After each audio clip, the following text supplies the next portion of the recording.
வணக்கம். நான் Renuka recipe and vlogs. Canada Sri Ayyappan ஆலய மண்டபத்தில் திருமதி யோகநாயகி நடராஜா அவர்களால் எழுதப்பெற்ற நூல் வெளியீட்டு விழா 13ஆம் தேதி சனிக்கிழமை புரட்டாசி மாதம் இடம்பெற்றது. அந்த நிகழ்வின் போது எடுக்கப்பட்ட காட்சிகளை இந்த காணொளியில் தொகுத்துள்ளேன். வாருங்கள் இந்த காணொளிக்குள் செல்வோம்.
இன்று நூல் அறிமுக விழாவுக்கு சிறப்பாக வருகை தந்திருக்கின்ற உங்கள் அனைவரையும் இன்றைய கதாநாயகி அம்மாவுடைய குடும்பம் சார்பாக உங்கள் அனைவரையும் அன்போடு வரவேற்றுக் கொண்டு இப்பொழுது மங்கள விளக்கினை அங்கே முன் வாசலிலே ஏற்றுவதற்காக அழைக்கப்பட இருக்கின்றார்கள்.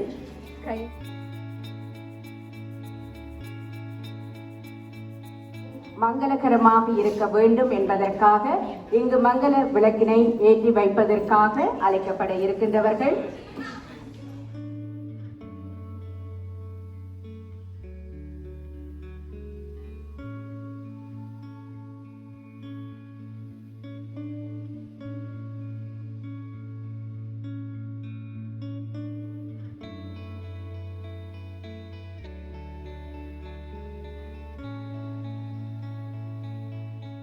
என்னுடைய பெயர் உமாராஜ். நான் ஐத்தமிழ் வானொலியிலே அறிவிப்பாளராக கடமையாற்றுகின்றேன். முன்னதாக தமிழ்வன் தொலைக்காட்சியிலும் இங்கு கடமையாற்றி இருந்திருக்கின்றேன்.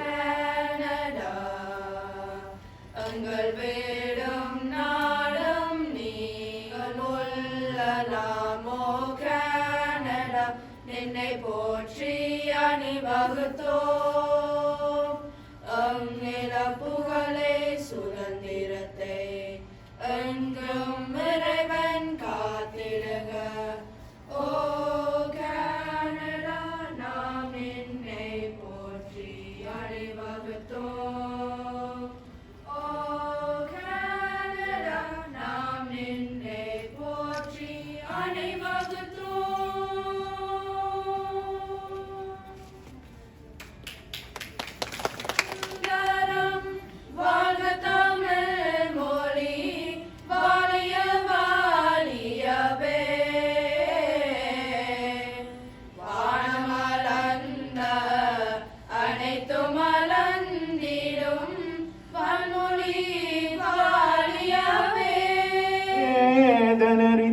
தூங்க மிகு சைவத்துறை விளங்க ஊத பரம்பரை பொலிய புனிதவாய் மலர்ந்தழுத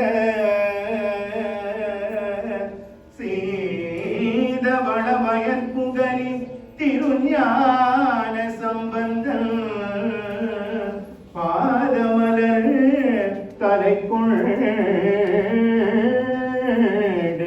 திருத்தொண்டு பரவுவாம். வான்முகில் வளாது பெய்க மலிவளம் சுரக்க மன்னன் போன்முறை அரசு செய்க. இலக்கிய தமிழ் மனம் கமல இங்கு கூடியிருக்கும் அனைவருக்கும் கனிவுடன் என்னுடைய மாலை வந்தனங்கள்.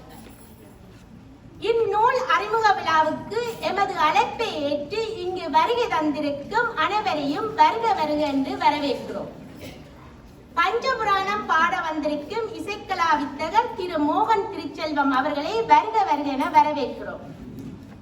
தமிழ்த்தாய் வாழ்த்தும் கனடிய கீதமும் பாட வந்திருக்கும் ஆனந்த லட்சுமி நுண்கலைப்பீட மாணவிகளான சனந்தா உதயநந்தன், ஆரணி தவணீக நுண்கலை பட்டதாரி, இசைக்கலைவழி இசைக்கலா வித்தகர் திருமதி தர்சினி தவமோகன் அவர்களையும் வரவேற்கிறோம். இந்நிகழ்ச்சியில் வாழ்த்துரை கூற வந்திருக்கும் இளங்கலை பட்டதாரி சிவஸ்ரீ நாகேந்திர ரத்னேஸ்வர குருக்கள் அவர்களையும், செந்தமிழ் பேரொளி ஆய்வாளர் பேராசிரியர் திரு பாலசுந்தரம் இளையதம்பி அவர்களையும் வரவேற்கிறோம்.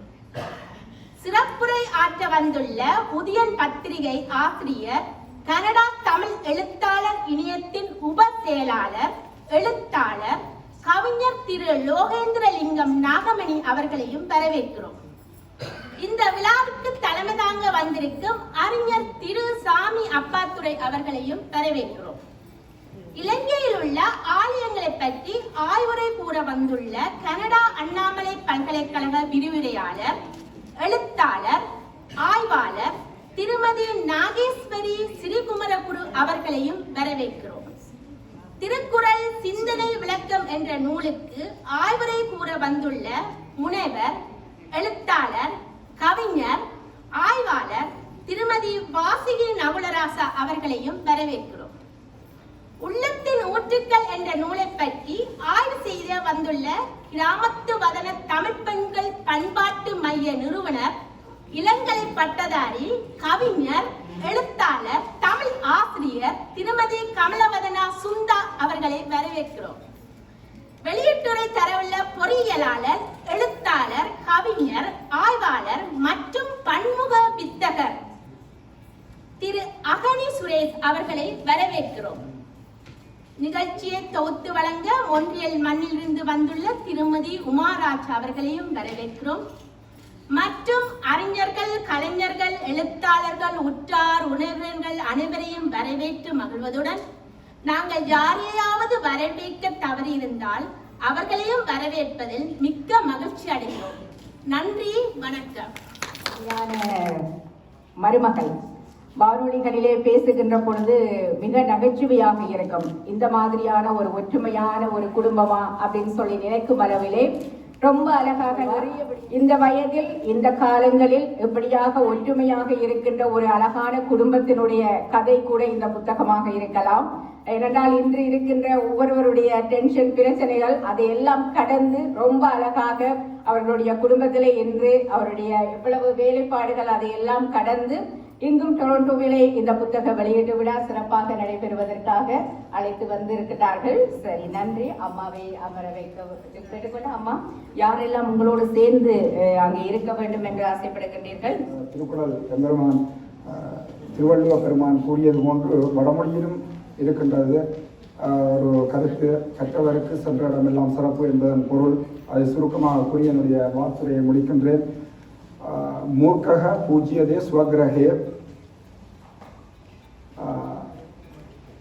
பிரபு பூஜ்யதே ஸ்வதேசே ஸ்வகிராமே, ராஜா பூஜ்யதே ஸ்வதேசே, வித்வான் சர்வசிய பூஜ்யதே. அதாவது கற்றோருக்கு சென்ற இடமெல்லாம் சிறப்பு என்பதுதான் என்னுடைய கருத்து. அதாவது ஒரு வீட்டிலே பூசிக்கப்படுவார் என்றால் போற்றப்படுபவர் வீட்டில் மட்டும்தான் பெற்றோர்களால். அதே போன்று ஒரு பிரபு செல்வந்தர் காசு படைத்தவர் தன்னுடைய கிராமத்திலே நகரத்திலே எல்லாராலும் போற்றப்படுவார். ஒரு ராஜா என்ன செய்யப்படுகின்றார், நாட்டில் உள்ள மக்களால், அதாவது பிரதமர், அமைச்சர்கள், நாட்டில் உள்ள மக்களால் போற்றப்படுவார்கள். அம்மாவை போன்ற இவர்களை போன்ற கற்றவர்கள் எங்கே சென்றாலும் உலகத்தில் எங்கே சென்றாலும் அது சிறப்பு.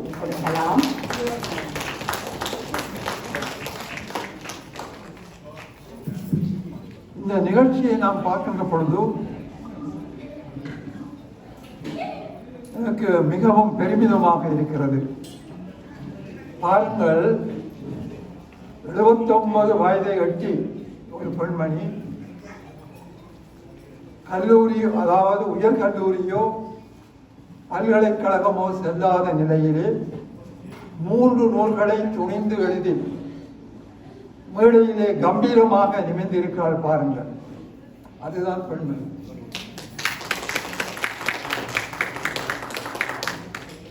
அவர் ஒரு உதாரண புருஷனாக, ஒரு பெண்மணியாக நாம் பார்க்கிறோம். உங்கள் சந்தோஷகரமாக உங்களுடைய கைகளை கட்டி சொல்லி அதில் ஒரு கரவோட்டத்தை தெரிவித்துக் கொள்ளலாம். மகிழ்ச்சிகரமாக நன்றி.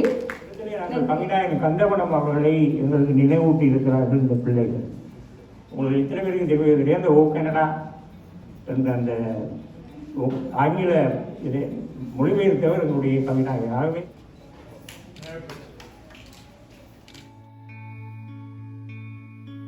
எடுக்கப்பட்ட அவருடைய சிந்தனையை நீங்கள் வாசியுங்கள். அவருடைய நூல்களிலே ஒன்றாக இருப்பது அவருடைய சிந்தனை. இரண்டாவது, இந்த திருக்குறள்களிலே இவர் எப்படித்தான் சில அருமையான குறள்கள் எடுத்து புதிய விளக்கங்களை கொடுத்திருக்கிறார் என்று பார்க்கப்படுகிற போது குறளை பலவிதமாக பார்த்தாலும் ஒவ்வொன்றிலும் ஒவ்வொரு விதமான தனித்துவம், அதிலே அம்மையாருடைய தனித்துவம் இன்னொன்றாக இருக்கிறது. மூன்றாவதாக, ஈழத்திலே இருக்கின்ற திருத்தலங்கள் ஏதோ ஒரு வகையிலே இருக்கிறது. நாங்கள் எங்கள் பிள்ளைகளுக்கு சொல்லிக்கொள்ள வேண்டியது ஒன்றாக இருக்கிறது. எங்கள் அடையாளத்தை நாங்கள் மறந்துவிடக் கூடாது. ஒபாமா அவர்கள் அமெரிக்காவில் ஜனாதிபதியாக வந்தபோது, பில் கிளின்டன் அவர்கள் ஜனாதிபதியாக வந்த காலகட்டத்தில் தங்களுடைய மூதாதையர்கள் எங்கே எப்படி இருந்து வந்தார்கள் என்று ஆராய்ச்சி செய்தார்கள். அப்படியான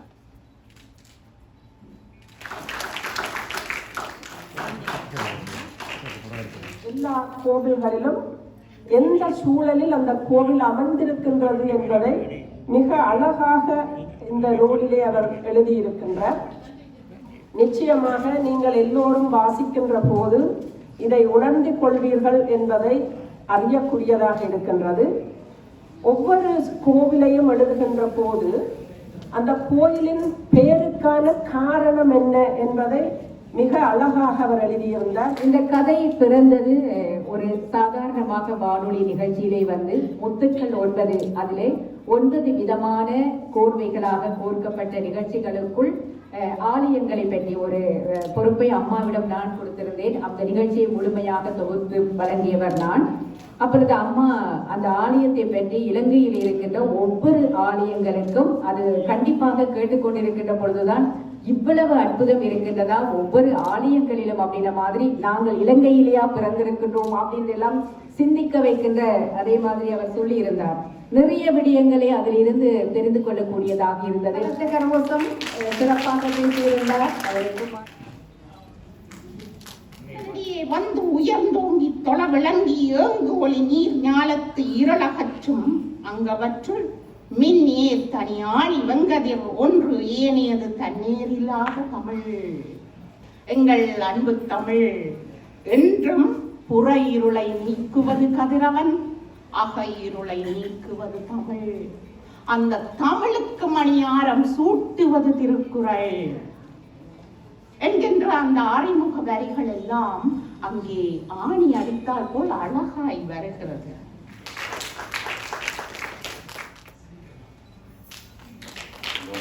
வானொலி மொன்றியல் மண்ணை மையமாக வைத்து இயங்கிய வானொலி. அந்த வகையிலே கிட்டத்தட்ட அம்மா அவர்களுடைய சிறப்பு என்று சொன்னால் இந்த வானொலியோடு பயணிப்பது, வானொலியோடு வாழ்வது, வானொலியை சுவாசித்து வானொலி நிகழ்ச்சிகளை சுவாசித்து வாழ்ந்து கொண்டிருக்கின்ற அப்படியான இந்த தாய் உள்ளங்கள், இந்த உணர்வுகளை எங்கள் காதுகள் ஊடாக, எங்களது வானொலி ஊடாக கேட்கக்கூடிய ஒரு பாக்கியம் எங்களுக்கு கிடைத்தது. அந்த அறிவிப்பாளர் அல்லது நிகழ்ச்சி தொகுப்பாளர் என்ற அந்த ஸ்தானத்தில் இருக்கும்போது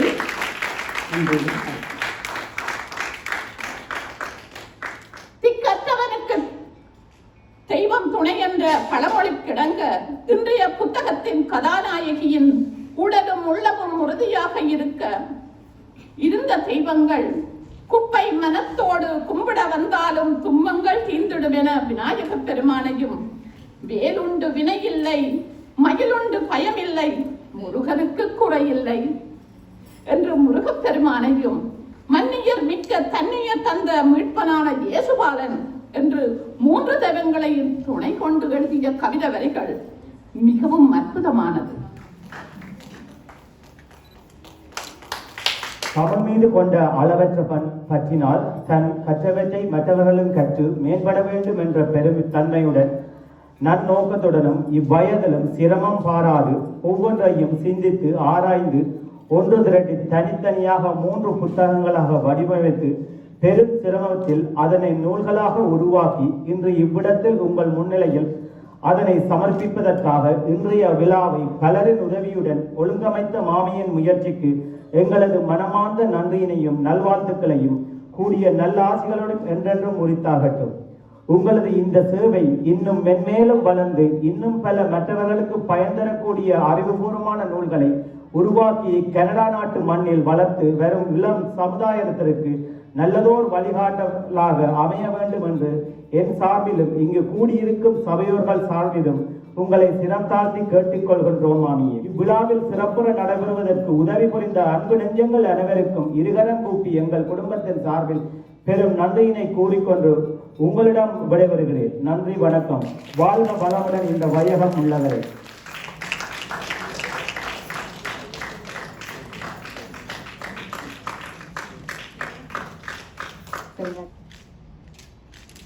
சரி, இப்பொழுது அம்மா பாருங்கள்.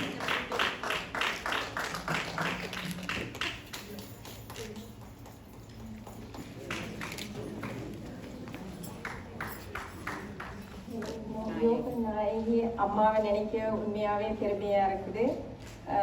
ஏன்னா இந்த வயதிலும் அவங்களோட ஆசை, ஆர்வம், விடாமுயற்சி இந்த அளவு அவங்களை கொண்டு வந்து நிறுத்தியிருக்கிற நூலை ஈழத்தில் வெளியீடு செய்து வைத்திருக்கின்ற அம்மா மொன்றியலிலே இந்த 3 நூல்களையும் வெளியீடு செய்துவிட்டு இந்த டொரண்டோ நகருக்கு வந்திருக்கின்ற இந்த 3 நூல்களோடு வந்திருக்கின்ற அம்மாவை வரவேற்று இந்த 3 நூல்களையும் இங்கே மீள் வெளியீடு செய்து வைக்கின்ற பொறுப்பு எனக்கு கொடுக்கப்பட்டிருக்கின்றது.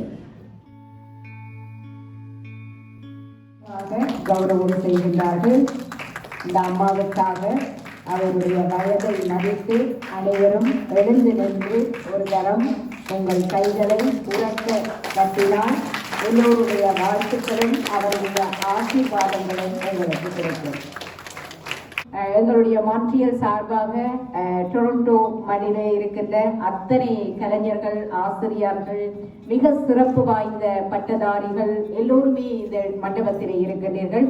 எல்லோருக்கும் எங்களுடைய மான்ட்ரியல் மக்கள் சார்பாக மிகப்பெரிய நன்றிகளை இந்த நிமிடத்திலே தெரிவித்துக் கொள்கின்றோம்.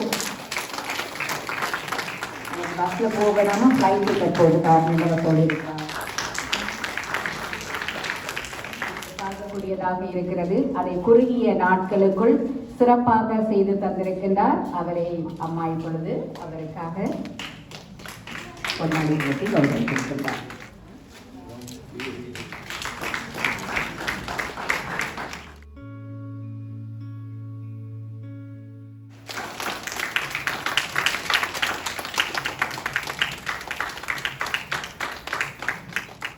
எனது அழைப்பை ஏற்று இங்கு இந்த நூல் அறிமுக விழாவிற்கு வருகை தந்த அனைவருக்கும் நன்றி கூறுகிறேன். மங்கள விளக்கு ஏற்றியவர்களுக்கு நன்றி. பஞ்சபுராணம் பாடிய இசைக்கலா வித்தகர் திரு மோகன் திருச்செல்வம் அவர்கள் வேறு நிகழ்ச்சிகளுக்கு அழைத்து கூட எனது அழைப்பை ஏற்று இங்கு வருகை தந்திருந்தார். அவரிடம் எனது உறவினர், தாயகத்தில் எனது அயல் வீட்டுக்காரன், நான் தூக்கி வளர்த்த பிள்ளை என கூறுவதில் பெருமை அடைகிறேன். அவருக்கும் நன்றி கூறுகிறேன். உண்மைதானே மோகன்? தமிழ்தாய் வாழ்த்துப்பாவும் கனடிய கீதமும் பாடிய ஆனந்தலட்சுமி நுண்கலைப்பிட மாணவிகளுக்கும் அவர்களின் ஆசிரியர் திருமதி தர்சினி தவனேசன் அவர்களுக்கு நன்றி. எனது வேண்டுகோளுக்கு நங்கி வரவேற்புரை எடுத்து வந்த இளம் கலை பட்டதாரி திருமதி அருள் கௌரி ரவிச்சந்திரன் கனடாவில் ஒரு தமிழ் ஆசிரியர். பல வழிகளில் இந்த நூல் அறிமுக விழாவிற்கு உதவி புரிந்த அவருக்கு நன்றி கூறுகிறேன். இந்த விழாவிற்கு வாழ்த்துரை வழங்கிய இளங்கலை பட்டதாரி சிவஸ்ரீ நாகேந்திர ரத்னேஸ்வர குருக்கள் அவர்கள் மொன்றியலில் திருக்குறள் விழாவில் என்னை சந்தித்து எனது திருக்குறள் நூலை பார்த்து வாழ்த்தியிருந்தார். இந்த விழாவுக்கு நான் அழைத்ததும் மிகவும் சந்தோஷமாக வந்து வாழ்த்துரை வந்தார். அவருக்கு நன்றி. மற்றும் பேராசிரியர் திரு பாலசுந்தரம் இளையதம்பி அவர்கள் கனடா பல்கலைக்கழக பட்டதாரி. அவரும் எனது அழைப்பை ஏற்று வந்து வாழ்த்துரை தந்திருந்தார். அவருக்கும் அவர் மனைவிக்கும் நன்றி கூறிக்கொள்கிறேன். எனது அழைப்பை ஏற்று இங்கு வருகை தந்திருக்கும் உதயன் பத்திரிகை ஆசிரியர் திரு லோகேந்திரலிங்கன் நாகமணி அவர்கள் எனது வேண்டுகோளுக்கிடங்க சிறப்புரை ஆற்றியிருந்தார். அவருக்கு நன்றி கூறுகிறேன். நான் மொன்றியலில் நூல் வெளியீடு செய்த போது தனது பத்திரிகையில் பிரசுரம் செய்து என்னை வாழ்த்தியிருந்தார். அவருக்கு மீண்டும் நன்றி கூறுகிறேன். எனது அழைப்பை ஏற்று இந்த விழாவிற்கு தலைமை தாங்க வந்த அறிஞர் திரு சாமி அப்பாத்துரை அவர்கள் தமிழ் தொலைக்காட்சியில் ஒரு கலைஞர். எனது நூலை அந்த தொலைக்காட்சியில் விமர்சனமும் செய்திருந்தார். தலைமை உரையும் வழங்கியிருந்தார். அவருக்கு நன்றி கூறுகிறேன். அவரது மனைவி திருமதி ஞானாம்பிகை நான் படித்த பாடசாலையில் தான் படித்திருந்தார். அவரது தந்தையார் இலக்கணமித்தகர் பண்டிதர் நமசிவாயம் அவர்களிடம் நான் தமிழை கற்றிருந்தேன். அவரிடம் படித்தமையால் தமிழில் மிகவும் திறமசாலியாகி இந்த நூல்கள் எடுத்து எழுதக்கூடிய தகுதி பெற்றேன்.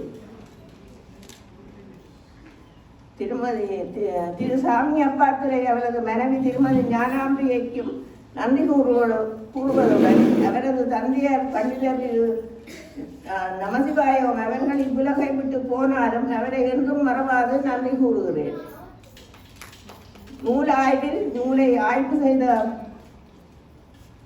நூலாய்வில் கலந்து இலங்கையில் உள்ள ஆலயங்கள் பற்றிய நூலை ஆய்வு செய்த கனடா அண்ணாமலை பல்கலைக்கழக விரிவுரையாளர் எழுத்தாளர் திருமதி நாகேஸ்வரி ஸ்ரீ குமரகுரு அவர்களுக்கு நன்றி கூறிக்கொள்கிறேன்.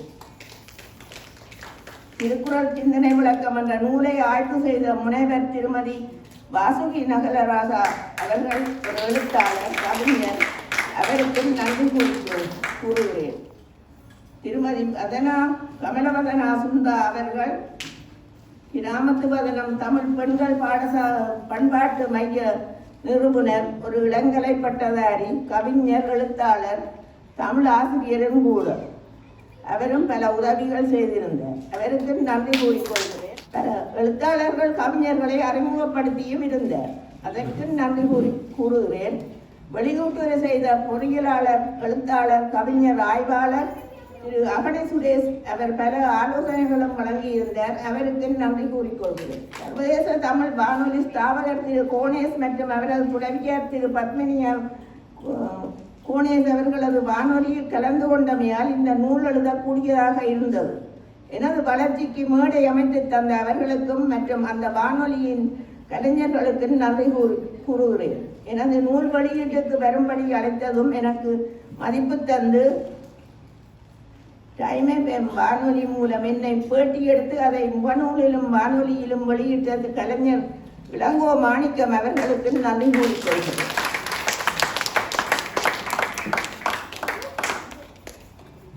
மற்றும் யுகம் வானொலி இயக்குனர் கலைஞர் திரு கணபதி ரவீந்திரன் அவர்களுக்கு நான் கடைசி நேரம் அழைத்திருந்தாலும் எனக்கு மதிப்பளித்து உடனடியாக என்னை பேட்டி கண்டு பாராட்டி கொண்ட அவருக்கு நன்றி கூறிக்கொள்கிறேன். பல சிரமங்களுக்கு மத்தியிலும் வந்திருக்கும் தொகுப்பாளினி ஐத்தமிழ் வானொலி கலைஞர் திருமதி உமாராஜ் அவர்களுக்கு நன்றி கூறுகிறேன். கலைஞர்கள், கவிஞர்கள் அனைவருக்கு நன்றி கூறுகிறேன். இந்த நூல் அறிமுக விழாவுக்கு நான் கேட்டுக்கொண்டதற்கு நாங்கள் எல்லா ஆயத்தங்களும் செய்து எனக்கு மதிப்பு தந்த திரு கோபாலகிருஷ்ணன் காந்தரூபன் தம்பதிகளுக்கு நன்றி கூறுகிறேன். மற்றும் பல வழிகளிலும் இந்த விழா நடைபெற முன்னின்று உழைத்த அனைத்து உறவினர்களுக்கு நன்றி கூட கடமைப்பட்டுள்ளேன். அது மாத்திரமல்ல, என்னை கனடா பெறவழைத்த எனது மகன் திரு செந்துக்குமரன் நடராஜா குடும்பத்தினருக்கும் என்னை நிறைவேற்றி வாழ வைத்த கொண்டிருக்கும் மற்றும் பல வழிகளில் உதவிகள் வழங்கும் கனடா அரசாங்கத்திற்கு நன்றி கூறிக்கொள்கிறேன். மற்றும் என்னை பற்றி கூற வேண்டும் என்றால், நான் தாயகத்தில் யாழ்ப்பாணம் மாவட்டபுரம் என்ற ஊரில் பிறந்தேன். அயலில் உள்ள யாழ் விமன்காம மகா வித்தியாலயத்தில் கல்வி கற்றேன். காப்போத சாதாரண தரம் வரை கற்றேன். எனது முயற்சியால் தமிழை ஆர்வத்துடன் பண்டிதரி நமசிவாயம் அவர்களிடம் கற்றேன். வயது வந்ததும் மல்லாகம் முகதபாலகத்தில் தபால் விநியோகத்தராக இருந்த திரு தாம்பூரம் நடராசா அவர்களை பெற்றோரின் விருப்பப்படி கரம் பற்றினேன். அதன் மூலம் ஒரு பொண்ணும் ஒரு ஆணுமாக 2 குழந்தைகள் கிடைத்தார்கள். யுத்த சூழல் காரணமாக இடம்பெயர்ந்து இருந்த சமயம் மாரடைப்பு காரணமாக எனது 44வது வயதில் கணவரை பறிகொடுத்தேன். பல இன்னல்களுக்கு மத்தியில் பிள்ளைகளை வளர்த்து மகனை கனடாவுக்கு அனுப்பினேன். எனது மகள் படித்து ஒரு பட்டதாரி ஆசிரியரான அவரது விருப்பப்படி எனது உறவினர் ஒருவரை கரம் பிடித்தார். நான் மகனின் அழைப்பை ஏற்று கனடா வந்து வானொலியில் கலந்து கொண்டமையால் இந்நூல்கள் எழுதக்கூடியதாக இருந்தது. சர்வதேச தமிழ் வானொலி கலைஞர் திரு காசிப்பிள்ளை ஜோசேகரம் அவர்களின் வேண்டுகோளுக்கு இணங்க வானொலிக்கு திருக்குறள் பற்றி 133 அதிகாரத்தையும் எடுத்துச் சென்றேன். அதை ஒரு நூலாக வெளியிட்டேன். கலைஞர் திரு காசிப்பிள்ளை யோசோதிலிங்கம் அகரம்பாலனி இயக்குனர் திருமதி ரஞ்சினி ரஞ்சன் அவர்களின் வழிநடத்தலின்படி கவிதைகளை எடுத்துச் சென்றேன். அதை உள்ளத்தின் ஊற்றுக்கள் என்ற நூலாக வெளியிட்டேன். மற்றும் சர்வதேச தமிழ் வானொலி கலைஞர் திரு பத்மினி கோணேசின் நிகழ்ச்சியில் பல ஆலயங்களின் வரலாறு பற்றி எடுத்துச் சென்றேன். ஐத்தமிழ் வானொலி கலைஞர் திருமதி உமாராஜ் அவர்களின் வேண்டுகோளுக்கிணங்க முத்துக்கள் 9 நிகழ்ச்சி மூலம் இலங்கையில் உள்ள ஆலயங்கள் பற்றி எடுத்துச் சென்றேன். அதை ஒரு நூலாக வெளியிட்டேன். இந்தியாவில் மகள் வசிப்பதால் அவரின் உதவியுடன் இந்த நூல்களை அச்சிட்டேன். இதில் ஆலயங்கள் பற்றிய நூலை எனது ஊரான மாவட்டபுரத்தில் உள்ள கந்தசாமி ஆலயத்தில் வெளியிட்டேன். அதில் பெருமை கொள்கிறேன். பின்பு 3 நூல்களையும் மொன்றியல் மண்ணில் வெளியிட்டேன். நான் மூத்தோர் நேரத்தில் பல காலம் உபசெயலாளராக பதவி வகிப்பதால் எனது திறமைகளை வளர்த்து பல மக்களின் அறிமுகத்தை பெற்றுக்கொண்டேன். அங்கு ஒரு தமிழ் பாடசாலையை நடத்தி அறிமுக பாடத்திட்டத்தை பல ஆசிரியர்களின் உதவியுடன் போதித்தேன். எனது உடல்நலக் குறைவால் அதிலிருந்து விலகிக் கொண்டேன். சேவை செய்து பெருமை கொள்கிறேன். அவர்களின் உதவியுடன் இந்த நூல்களை வெளியிட்டேன். இன்று ரொரண்டோ மண்ணிலும் வெளியிட்டதை நினைத்து பெருமை அடைகிறேன். மற்றும் ஒருவரை தவறவிட்டுள்ளேன். திரு பிரபாகரன் சண்முகநாதன் அவர்கள் இந்த வேணரை அடித்து தந்து உதவி செய்தார். அதற்கும் எனது நன்றியை கூறுகிறேன்.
இந்த கையை பின்னால் அணைச்சேன்.